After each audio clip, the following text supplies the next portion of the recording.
Welcome to my channel. ఈరోజు మన recipe వచ్చేసండి ఎంతో టేస్టీగా స్వీట్ షాప్ స్టైల్లో మనము ఇంట్లోనే సింపుల్గా కరకరలాడే కాజు బిస్కెట్లను అయితే ప్రిపేర్ చేసుకుందామండి. ఇది పెద్దవాళ్ళకి టీ టైంలో స్నాక్ లాగా కానీ పిల్లలకు కానీ ఎంతో ఇష్టంగా తింటారండి. అలాగే ప్లీజ్ నా ఛానల్ని సబ్స్క్రైబ్ చేయండి. మనము ఈ క్రిస్పీ అయిన కాజు బిస్కెట్లు ప్రిపేర్ చేసుకోవడానికి ముందుగా మనమైతే ఒక బౌల్ అనేది తీసుకుందామండి. ఒక బౌల్ తీసుకొని దాంట్లోనే ఇప్పుడు ఒక 1.5 కప్పు మైదా అనేది యాడ్ చేసుకుంటున్నానండి. ఇప్పుడు దీంట్లోని ఒక 3 టేబుల్ స్పూన్ షుగర్ అనేది యాడ్ చేసుకొని ఒక 1/2 టేబుల్ స్పూన్ వామునైతే ఇలా నలిపి వేసుకోవాలండి. ఇలా వేసుకున్నాక కొంచెం సాల్ట్ అనేది యాడ్ చేసుకొని మనం పిండి అనేది బాగా కలిసేలాగా ఇలా ఒకసారి మిక్స్ చేసుకొని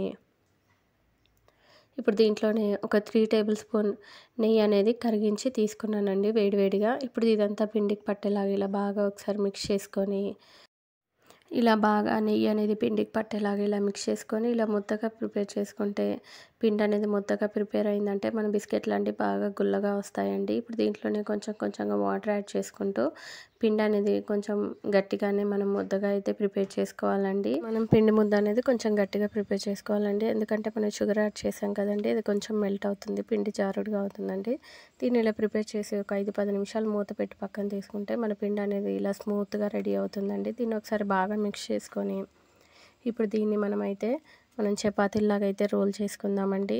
మనం పిండి ముద్ద అనేది 2 భాగాలుగా తీసుకున్నానండి నేను. ఇప్పుడు దీంట్లోనే కొంచెం పొడి పిండి అనేది యాడ్ చేసుకొని చపాతీలాగా అయితే మనం రోల్ చేసుకోవాలండి. మరీ పల్చగా కాకుండా మరీ మందంగా కాకుండా చూపిస్తున్న ఈ విధంగా చపాతీలాగా అయితే రోల్ చేసుకొని ఏదైనా వాటర్ బాటిల్ క్యాప్ కానీ టానిక్ది క్యాప్ కానీ తీసుకొని చూడండి చూపిస్తున్న ఈ విధంగా మనము కాజు టైప్లో బిస్కెట్స్ అన్నీ కట్ చేసి తీసుకోవాలండి. చూడండి ఈ మాత్రం మందంగా ఉంటే సరిపోతుందండి. ఇప్పుడు వీటన్నిటిని సేమ్ అదే విధంగా నేనైతే కట్ చేసి తీసుకున్నానండి. ఇప్పుడు వీటిని డీప్ ఫ్రై చేసుకోవడానికి స్టవ్ పైన కడాయి పెట్టేసుకొని డీప్ ఫ్రైకి సరిపడా ఆయిల్ అనేది యాడ్ చేసుకొని ఆయిల్ అనేది మనం బాగా వేడి చేసుకోవాలండి. ఇలా వేడయ్యాక స్టవ్ అనేది లో ఫ్లేమ్లోకి చేసుకొని మనం ప్రిపేర్ చేసుకున్న కాజు బిస్కెట్స్ అన్నిటిని ఆయిల్లో వేసుకొని అవన్నీ ఆయిల్లోంచి ఇలా పైకి తేలే వరకు కదపకుండా వదిలేసి ఇలా పైకి తేలాక మధ్యలో ఇలా ఒకసారి మిక్స్ చేసుకోవాలండి.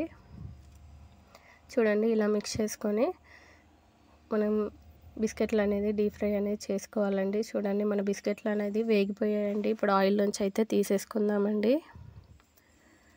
ఇప్పుడు మనం వీటిని దీంట్లో కొంచెం ఉప్పు కారం చల్లుకొని అయినా తీసుకోవచ్చు, అలాగైనా తీసుకోవచ్చు అండి. టేస్ట్ చాలా బాగుంటుందండి.